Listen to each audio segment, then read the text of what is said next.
you know what else? The people them want to know. The people them want to know what is. They know you have done many great songs, but which one out of them all would you consider the song that really touched you the most? Well, it would have to be one that I really enjoy performing a lot. That would be like Last Drop, which was one of my babies, which people love a lot. Also, Home for Carnival, another really close song to me. Pause Me. Um, Most of my songs are very personal to me, especially the ones that have been successful for me. Fire, Last Drop, Call Me, Home for Carnival, Turn Me On. Um, all those songs were written by me, mainly by me. So, that they have a very personal, I have a very personal connection with those particular records. So it's kind of really difficult for me to single out one in particular. And plus I have so much more great ones coming. Also that song Hot Girls and Alcohol, which is another song that I wrote. The songs that I write, I'm very passionate about, because they come directly from my thoughts and my emotions and whatever's going on in my head at the time. So let's talk about the big tune "Turn Me On" that exploded worldwide, and you know what I mean. Let's talk about that song. How did that song originally came about? Um, Turn Me On was, as you said, a breakout record for me. That record came about with me, wanting to do something different to soca music. Turn Me On was, and it is the evolution of soca music to a more popular stance in the market. It almost has that crossover and longevity appeal of hot, hot, hot, in the sense that it revolutionized soca music. And it also brought soca music closer to dancehall. That's what I did to the song itself, caused an evolution where the dancehall people and the soca people got even closer connected, and you found there was more collaboration. Like I was one of the first soca artists to collaborate with Mr. Vegas. And many other names that I don't want to have to mention right now. There's so much things, but just Turn Me On in itself came about with me saying to myself, I could sing and I can dub also, because I used to love to chant and, very much looked up to people like Buju and from the days of Yellow Man and stuff like that, and also love the soca thing, big time, because that's what I grew up on with Austin Beckett, Cyrus, Winston, so what I finally ended up doing, which was just because of what I like in terms of music, guided me towards meshing both styles. And I love R&B music. I love to sing R&B. But then the problem in convention was that, everybody telling me, you can't make it in that kind of market. It's too big, too much competition. Small convention, all you can get out of here to do that, So, with all those adversities, I think, necessity is the mother of invention, and I decided to mix up everything in a way that it would give me an opportunity to be heard. So, the soca itself was what I based the song on, the foundation of soca music, tempo and everything, which is rather soca.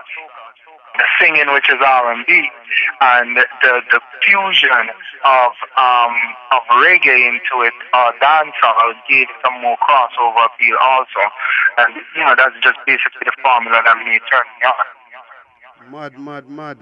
But me also notice there's different versions of the video. Tell me about the video. Well, the video itself, basically the original video with me, with the limousine and stuff like that was done by me and my uncle in Tunisian. And when we first started working the song, we backpack at Charlie Keys and the backpack and just walk around town with all the radio stations and give out do interview and stuff like that, and call two friends that we know, that I know from school and things, and and got them to the video. Some young video company coming up, and that was the first video from St. Vincent. Then there came the second video, which was the big video shot in Toronto when they had a big blackout in, I think it was 2004. In 2004, 2003 in Canada and half of the United States. That was an experience in itself. And then the third one, which was shot in Jamaica, with me and Spraga, as a remix, and to have a different version to appeal from a more urban market. Crazy.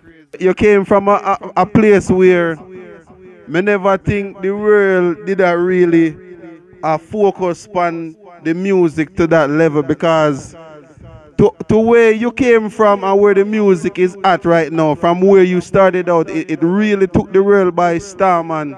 You know what I mean? Knowing that Go ahead.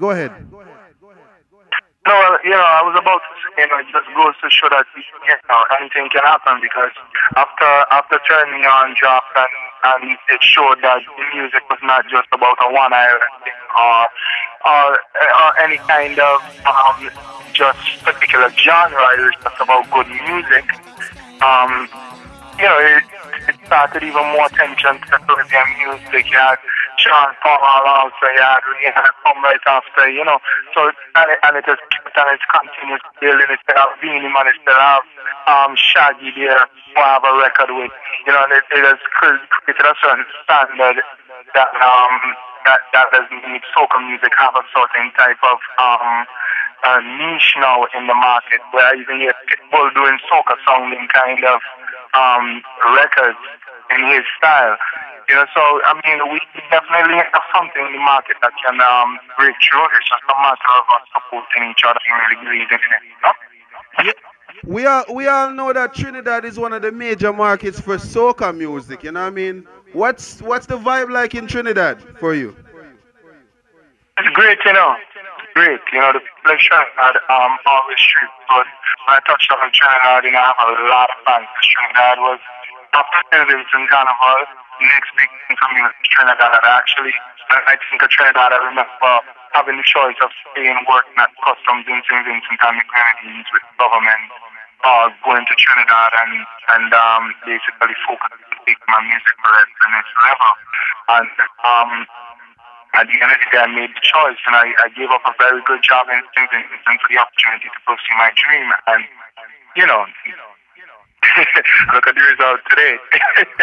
Crazy. It's a good, good look. It's a kind of close connection, yeah. Turn up. So tell me now, let our fans and supporters know, what shall they look forward to from Kevin Lyttle for 2013? What is the major work in progress that they should expect from Kevin Lyttle in 2013? I'm trying to show growth and maturity, and that I'm on a different level now. So you can look out for that maturity in my music and in my voice. When you hear the new records and stuff like that. I have a collaboration I'm working on. I'm really trying to get Timmy and Molly on. And I already have one with Shaggy. So I'm also looking to mix it up with a few other soca artists. Like I said, Matt God, definitely I have a record with him that's really hot, a really nice track of soca. So you can look forward to a lot of bigger and more diverse things from me to come, because I'm always about diversity. I never stick one way, To listen to my style, there's always a mixture of something different, pushing the envelope to somewhere that it's never seen before. Would Kevin Lyttle be willing to work with any young and up-and-coming talent? Yeah, man. I have my own record label. I have a record label called Keron Records, which is run by my wife and myself. And along with other major companies, they have also, but we have some plans to really revolutionize the music industry in the Caribbean. So we have different sources in St. Vincent where we've already extended the arm of Farrakhan Records. And we have already started working on like about 4 or 5 different acts that we're intending to promote the coming year. Can you please state the name of the record label for me again? And would you be working with any reggae artists in terms of your record label and signing them or collaborations and whatnot? Yeah, definitely. I'm going to work with everybody. Once it's Caribbean, I will put my stamp on it. And also international. I do believe that the music itself is not limited to just being the Caribbean sound or something of the Caribbean culture. It could be something things on, because there's so much artists coming out to the UK from other parts of Europe who sing pop and R&B, and that's not where that music originated. It originated in America. So, we have to, as also Caribbean, open our mind to seeing younger artists doing different styles that they've heard from other places in the world and loving that and wanting that to be their style of singing and performing. So, I'm very much into embracing every single type of act from the Caribbean and the world. So, can you please state the name of your label again for me? Farrakhan Records. It's Maori, it's from the language Maori, it's Syrian language, and it means dragon. I was born in the year dragon, so I wanted something that had some symbology of fire, meaning hot. You know what I'm saying? Something hype. That's why I got that. Farrakhan, actually from the word Farrakhan. It's T-A-R-A-K-O-N-A. But we took off the A and called it Farrakhan Records. So will this be is this a St. Vincent based recording label or an American base? Well, it's gonna be both, because like I said, I'm extending the arms and having different people representing the label in different territories throughout the Caribbean and the world. So you're basically residing in Miami. Yeah, I'm in Miami. Yeah, man. Yeah, live it up down at St. Vincent there too, no? Yeah, man, I'm in St. Vincent like twice a year. I'm always home when I get the opportunity, but I can't always be home. To get out of St. Vincent a lot of the times to travel to my shows and stuff like that. It's me to be in Miami. You know what I want to know personally? I want to know what's that vibe like when you touch down in our country for the first time and the people them love and embrace you and them just corral you and say, Kevin, what's that vibe like, you know what I mean? Tell me about that feeling. Yeah, man, crazy, crazy vibes. Like last year I did like Kuala Lumpur, different parts of Asia, which I've never been before. From the time I touched the airport, they had hands lined up outside waiting for me, taking autographs.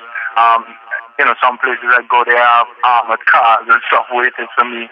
Or they have dancers dancing at the airport waiting to greet me and things like that, dancing to my song. And, there's always something exciting when I go to a new place. So, the vibe is always crazy and a lot of the times unbelievable. But, what can I say? Mad. I just want to say thank you so much for taking the time off of your vacation for phoning on the show. Hug me, kiss me, hug me, kiss and caress me, hug me, squeeze me, hug me, girl and kiss and caress me. Hey.